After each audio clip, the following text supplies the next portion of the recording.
Hello everyone. आज की कहानी है जड़ जोरू और जमीन भाग 4। कहानी अगर अच्छी लगे तो लाइक करें, शेयर करें और प्यार भरी कहानी चैनल को सब्सक्राइब करें।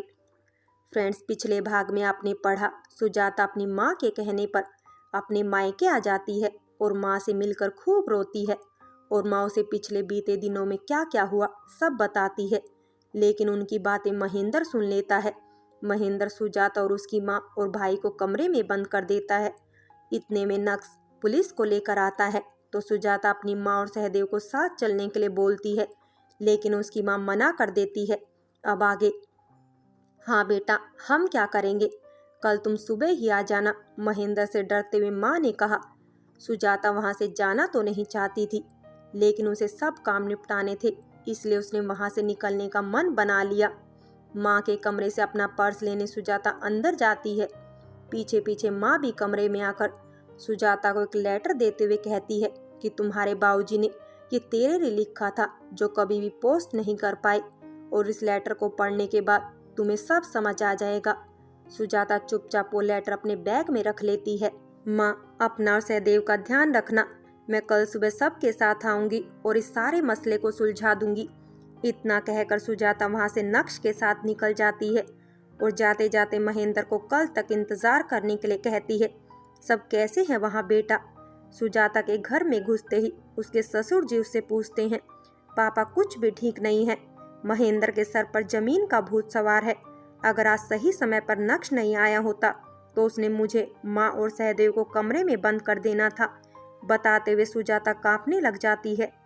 बेटा, तुम जाकर आराम करो, मैंने मिस्टर चोपड़ा को बुलाया है, वो हमारे फैमिली वकील है, तुम्हें जो भी फैसला लेना है सोच समझ कर लेना है, सुजाता के ससुर उसे समझाते हुए कहते हैं।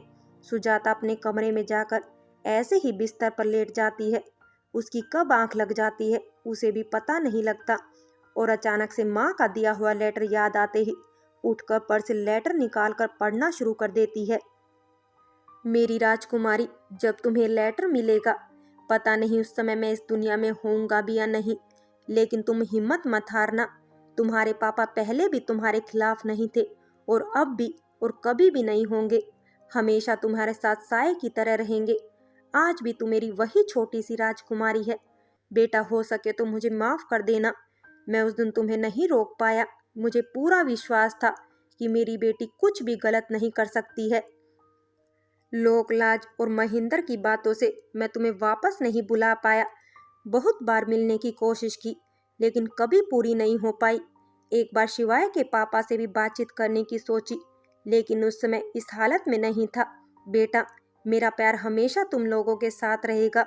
शिवाय बहुत अच्छा इंसान है, शायद इतना अच्छा राजकुमार तो मैं भी कभी तुम्हारे लिए नहीं ढूंढ पाता। बेटा, इस लेटर के लिखने के दो मकसद है, एक तो तुमसे अपने किए की माफ़ी मांगना और दूसरा परिवार को एक रखने की विनती करना। बेटा, तुम्हें सब पता चल गया होगा कि मैंने सारी जमीन जायदाद तुम्हारे नाम कर दी है। तुम्हारी माँ के नाम करता तो महेंद्र उन्हें अब तक सब अपने नाम करवाकर उसे और सहदेव को घर से बाहर निकाल देता और तुम्हें भी कुछ नहीं पता चलता।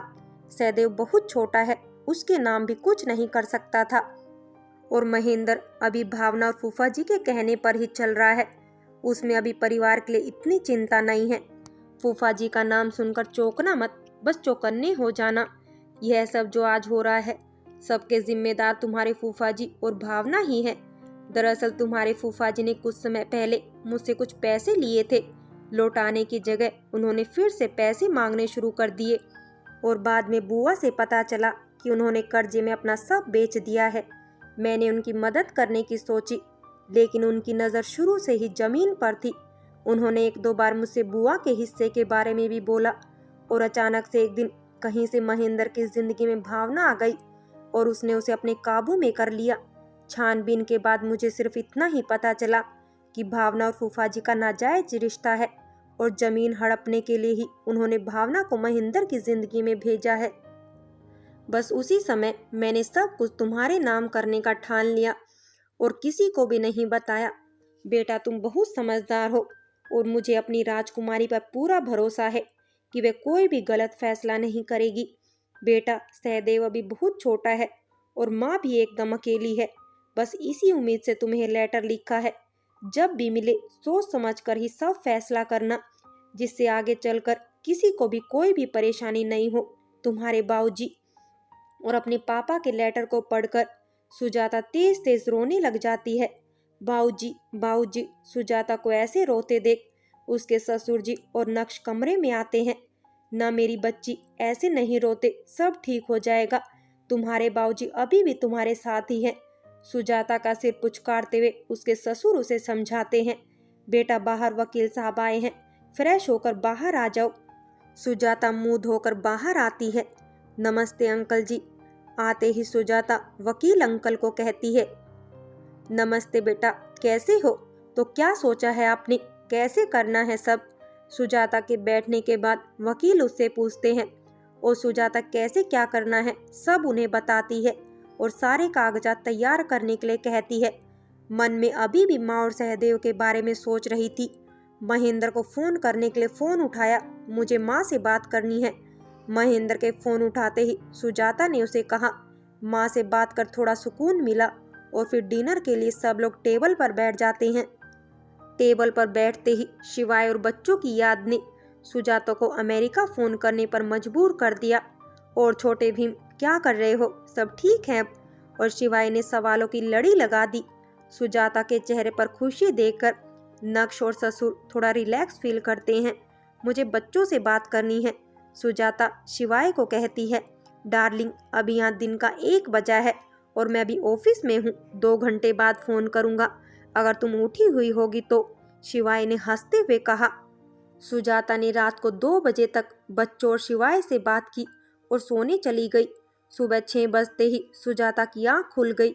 सैर से वापस आकर सुजाता पुराने अड्डे पर जाने के लिए तैयार हो गई। बेटा, आज हम लोग भी उनकी 13वीं के कार्यक्रम में शामिल होंगे, सुजाता के ससुर ने उसे बताया। ठीक है पापा जी, लेकिन मैं भी निकलती हूँ, आप लोग 11 बजे के आसपास आ जाना, कहकर सुजाता गाड़ी लेकर चली गई।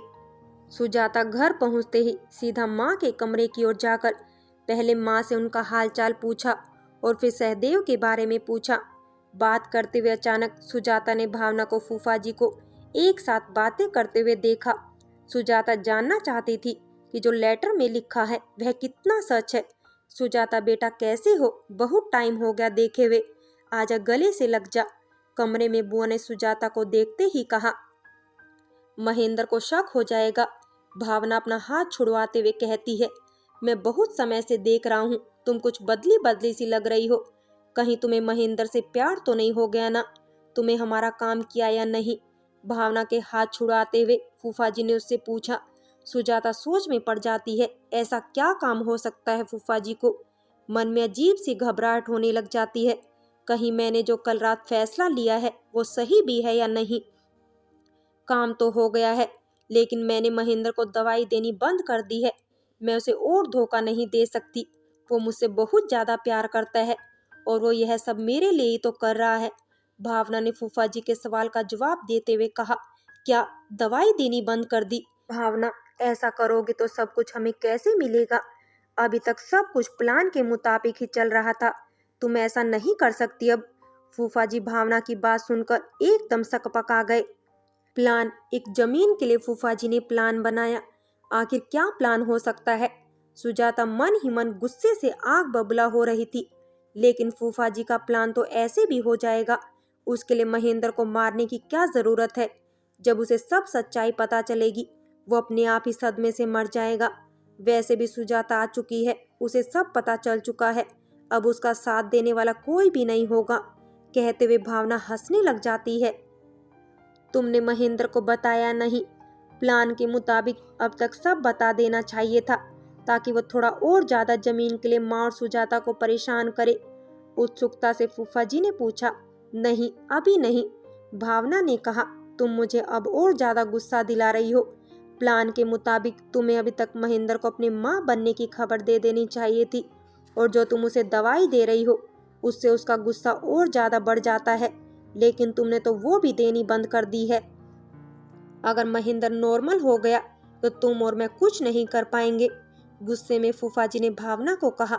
इतना बड़ा धोखा, भावना और फूफा जी ने इतना बड़ा प्लान बनाया, मुझे महेंद्र को यह सब बताना होगा, लेकिन भावना द्वारा दी हुई दवाई के कारण महेंद्र गुस्से में कहीं मुझे ही ना कुछ कर दे।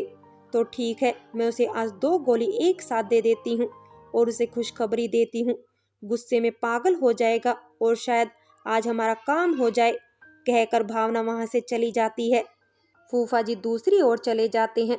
सुजाता को कुछ भी समझ नहीं आ रहा था कि क्या करें। इतने में पंडित जी को आता देख सुजाता अपने आंसू साफ करके उन्हें प्रणाम करती है और 13वीं की क्रिया शुरू हो जाती है। धीरे धीरे सब पड़ोसी और रिश्तेदार आना शुरू कर देते हैं। नक्श और सुजाता के ससुर भी आ जाते हैं। सुजाता नक्श को कल वाले लेटर और आज भावना और फूफा जी के बीच की बात बताती है। दोनों आपस में कुछ बात करते हैं और नक्श वहां से चला जाता है। गरुड़ पुराण के पाठ पूरा होने के बाद पंडित जी ने पापा के बारे में बोलना शुरू किया। सब लोग दिव्यांग आत्मा के बारे में अच्छा बोल रहे थे। फूफा जी ने भी उनके बारे में बोला। सुजाता का मन कर रहा था कि अभी उठकर जाए और सबको फूफा जी की असलियत बता दे, लेकिन सुजाता बार बार पीछे मुड़कर किसी का इंतजार कर रही थी। अब बारी सुजाता की थी पापा के लिए कुछ बोलने की। सुजाता ने जैसे तैसे अपने पर काबू रखकर बोलना शुरू किया और सामने से नक्श को आता देख सुजाता का हौसला और ज्यादा हो गया। पापा के बारे में बोलने के बाद सुजाता ने बोलना शुरू ही रखा। 2 टुकड़े जमीन के लिए, शायद इसलिए मुझे यहाँ बुलाया गया है, और अगर ये भी नहीं होती तो मुझे कभी बाबूजी के जाने का भी नहीं पता चलता। मैं अपने बाबूजी की एक बहादुर बेटी हूँ, हर बात पर नहीं रोऊंगी। महेंद्र, मुझे जमीन का कुछ भी नहीं करना। भगवान ने शिवाय जैसा जीवन साथी देकर मुझे सब कुछ दे दिया है। मैंने बहुत सोच समझकर फैसला लिया है। उम्मीद है आप सबको पसंद आएगा। फ्रेंड्स, बाकी की कहानी अगले भाग में देखें, और अगर कहानी अच्छी लगी हो तो लाइक करें, शेयर करें और प्यार भरी कहानी चैनल को सब्सक्राइब करें।